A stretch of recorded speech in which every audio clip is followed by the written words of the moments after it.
Becca, you're still such an unthoughtful and worthless wife as always. This was a trip that my son and I were looking forward to. You, who have no part in this, can go home right away. So my mother-in-law starts nagging me the moment my husband leaves the table. We were on an overseas trip that my husband asked me to plan. Well, if she goes that far, it's inevitable I'll go home. What happens to the two of them after that is none of my concern. My name is Becca, a married woman working for a multinational corporation.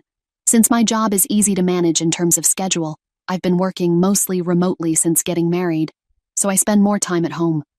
My husband Jack is the type who overvalues himself and always wants to look good. He's a big spender and has never contributed a penny to our household. I didn't realize this while we were dating, but after we got married and started living together, his true nature gradually emerged. His mother seems to enjoy bragging about her son. I've heard of mothers who dote on their sons. I was prepared for that to some extent, and was willing to tolerate it. But she is obstinate and strong-willed. She doesn't listen to other people's opinions. She even completely ignores her husband's opinions because she believes that her son is the best. She doesn't like me at all. Every time we meet, she always has some snide remark. She seems to particularly dislike the fact that I live comfortably on my son's salary alone. She keeps nagging me, saying, "You're still young, you should work outside." I've explained many times that I continue to work after marriage and that I have a job that I can do from home. But in her mind, working from home is just a part-time job. She assumes that I'm just pretending to work by always looking at my computer. She presumes that I'm probably playing games. Apparently, I'm a worthless wife who doesn't do housework properly and only plays computer games despite being a stay-at-home wife. My husband, of course, understands my work style, but he has never explained it to his mother, even when it's said right in front of him. He turns a blind eye. Even when I asked him to explain it well, he says he wants us women to handle it well and completely throws it at me. He even says he doesn't want to get involved in troubles. Once, when I persistently asked him to do something similar, he threw a completed divorce paper at me. It urged me to be treated like that, but I thought about divorcing him. But I heard that getting a divorce is more difficult than getting married. It would be a problem if it were more difficult than the current situation, so I ended up giving in to my husband's argument. I understood that my husband prioritizes his mother in everything. It's frustrating, but I feel like I need to find a way to deal with her while skillfully deflecting her. I didn't agree to divorce because of this change in my feelings, but it seems that my husband thinks I'm head over heels for him and didn't want to break up. His pompous attitude is getting worse day by day. It's cute when a child tries to act grown up, but when an adult does it, it's rather a turnoff. I've learned to ignore his pompous words and act as if I haven't seen his actions. There is another reason why I didn't divorce him. Due to my husband's job, we live quite a distance from my in-laws. We meet once a year, or at most, twice a year. I thought I could tolerate that much. While the world was making a fuss about having 9 consecutive days off, if you take a vacation on weekdays, both my husband and I were working. In my case, American holidays don't matter much because I adjust my schedule according to international circumstances. As for my husband, it's just that he wasn't taking 9 consecutive days off according to the calendar. When he returned home after his first day back at work, he announced, "Let's go on an overseas trip." When I asked him what he was talking about, he said that his colleagues had taken a vacation and made it a 9-day holiday to go on an overseas trip, and he was quite proud of it, which made him incredibly annoyed and regretful. I was dumbfounded by his childishness, but I haven't been on a trip this year, so I suggested a domestic trip. The reason being, my husband has no experience with overseas trips, so if we were to go overseas, he would have to apply for a passport. "There won't be a problem if you're with me. You're fluent in multiple languages," he said. I studied abroad when I was a student and had been on many overseas trips when I was single. In addition to English, I can hold a conversation in Spanish and a bit of Chinese if necessary. When my mother back home got hooked on Korean dramas, I studied Korean with her. However, I didn't get much opportunity to use it, so I'm not very confident. Sure, compared to my husband, I might be good at languages, but that doesn't mean that applying for passports will be finished in a snap. I tried to persuade him to go abroad during the summer or winter, but he wouldn't listen at all. On the contrary, despite having no experience, he decided on the country to visit, took leave without permission, and told me to make it work on the schedule. It's not a tour. Why should I have to act with strangers? He furthermore declared. He said that English is a universal language and that we should have no problem if it's just the two of us. I thought maybe it's fine, but before I knew it, he said, "That's right. I promised to take Mom along. I'll count on you for that too. Your mother-in-law too. Even for me, taking care of two inexperienced people abroad is too much. You should show some filial piety once in a while. Maybe you can gain some favor by doing so. Our entire kind and good husband, this is for your own good, Becca. You should be grateful." He said things that made it seem like he was doing me a favor, but arguing against it started to seem foolish. I decided to quietly make reservations as my husband instructed, and I came up with another good idea. Starting from applying for my mother-in-law and husband's passports, booking flights and hotel reservations, it's a lot of trouble, but in order to implement my idea, I patiently fulfilled all my husband's wishes and created a perfect schedule.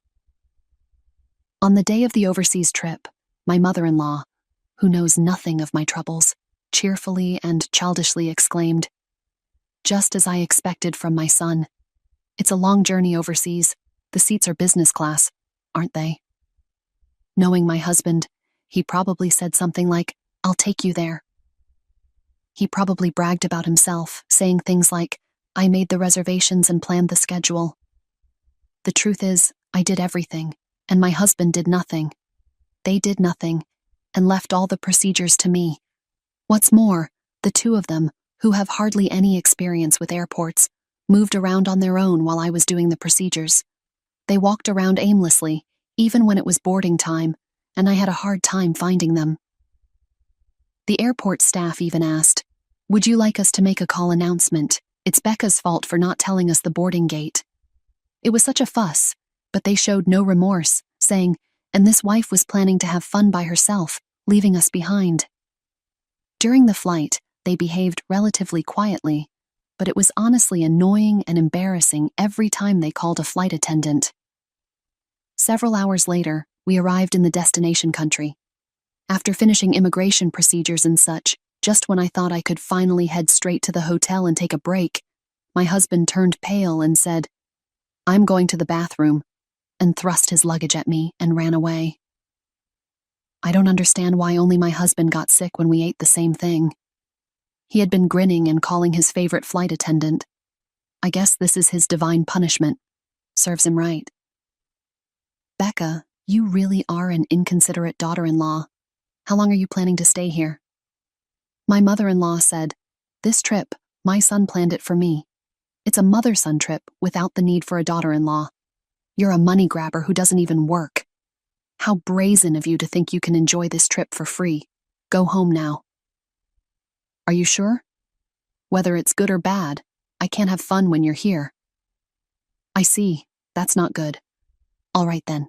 I'll go home now. I handed my husband's luggage back to my mother-in-law, only taking my carry-on, and turned my back to her. My mother-in-law, who received my husband's luggage, was stunned and had a very vacant expression on her face. It's not possible for her to react like that when she told me to go home. I was doing my best to hold back my laughter. My husband seemed to have been going in and out of the bathroom several times, so we didn't cross paths. Luckily, I was able to get a ticket back to America, so I became a passenger on the plane headed there. Originally, I had planned to find a chance to return home alone. If we had a good relationship, I wouldn't mind being taken around as a tour guide, but not with that mother and son. It's only stressful for me, and I will gain nothing. I can't stop grinning just thinking about what the two of them, who can't speak anything but English, will do when they are left behind. If they think a little, they should be able to manage with the translation function of their smartphone app. But I can't imagine my husband, who likes to show off and inflate his own importance, doing something like that. When I safely returned back after making a few detours, I headed straight to the luxury hotel where my parents were waiting. My husband Jack told me to show respect from my parents, so I treated them to a luxury trip in upstate New York.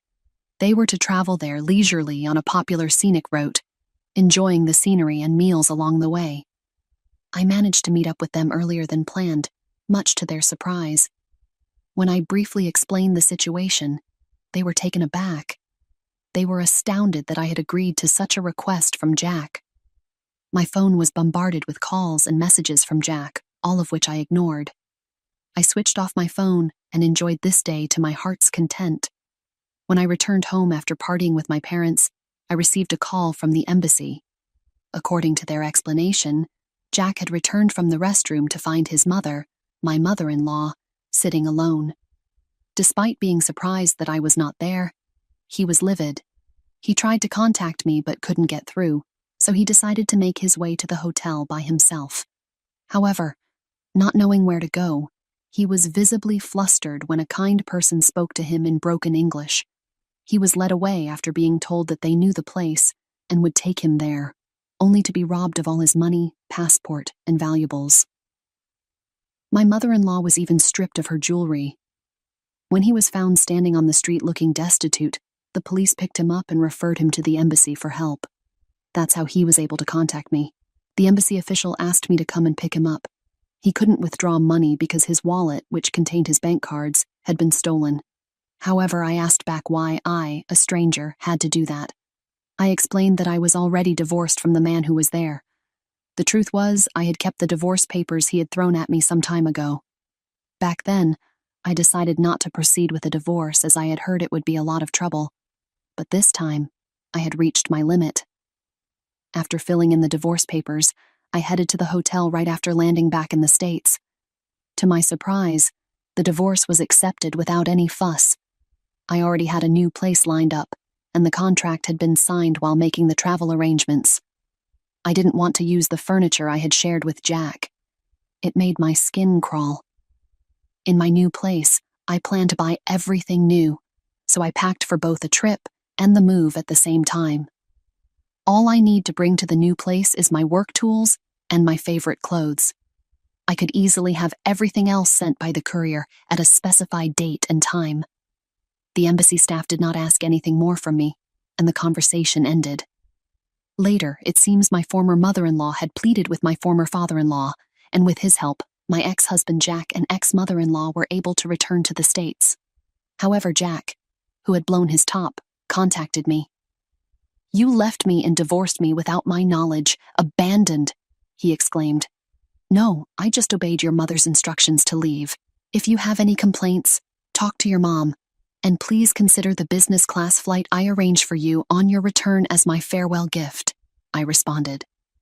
I also reminded him that he was the one who had first brought up the divorce papers. I only filed the divorce papers he had prepared, fulfilling his wish for a divorce, I clarified. "Do you think such sophistry will work? How much more do you want to embarrass me?" Jack retorted. "Embarrassed? How so? If you want to feel embarrassed." "I have a better story. Want to hear it?" "What is it?" "Well, did you know you're a regular at an adult entertainment club? You're pretty invested in a favorite girl there, aren't you? Rather than contributing money to the household, you are heavily splurging on her. But you ended up in debt when her demands escalated. I had an investigation agency look into a debt collection letter addressed to Jack that had been delivered to our house. Although Jack was a good spender, his obsessive behavior seemed to be a turnoff. His favorite girl's true feelings were that she thought he would eventually stop coming if she kept asking for more money and expensive gifts. I wonder what Jack felt when he heard that. That's quite an embarrassing story, isn't it? If you make any more fuss or contact me again, I'll spill the beans to your company. Got it. Being disliked by the girl he was infatuated with would be an unbearable humiliation for Jack, considering his personality. If this became known, it would be a great embarrassment. Jack, who until now had been aggressive, just said, "Goddard," in a feeble voice and ended the call. A few days later, my ex-father-in-law contacted me. He told me he had also divorced his wife, my ex-mother-in-law. I thought it was unnecessary as we were no longer related, but it seems he contacted me to expose my ex-mother-in-law's true nature, as we both have been treated poorly by her. My former father-in-law, suspicious of his wife's behavior, investigated while she was out and discovered that his retirement savings had been depleted. The money was apparently spent on beauty treatments and cosmetic procedures. As I'm not familiar with such things, I was totally unaware. When asked for a woman's perspective, I was stumped because I hadn't noticed it either. I guess seeing someone only once a year makes changes more noticeable, but I truly hadn't picked up on anything. I even asked my former father-in-law, "Are you sure it's for beauty treatments?" She seems to have sunk quite a bit into it, but there's no visible change. Perhaps there were slight changes that only my former mother-in-law could notice. It felt like throwing money down the drain. Naturally, my former mother-in-law, who was kicked out penniless, turned to her son, Jack. However, Jack, the backbone of the family, is up to his eyeballs in debt after his divorce from me. He even lost his apartment for failing to pay the rent. Now he and his mother seem to be living in a drafty, run-down apartment. Yet, his mother has no intention of working and won't quit her beauty treatments. On top of repaying his debts, the burden of his mother's beauty expenses is weighing heavily on Jack, who I hear is working around the clock. It seems the vanity of wanting to present a larger-than-life image, even in the face of a declining living standard, doesn't change. If they're content with this situation, I won't say another word.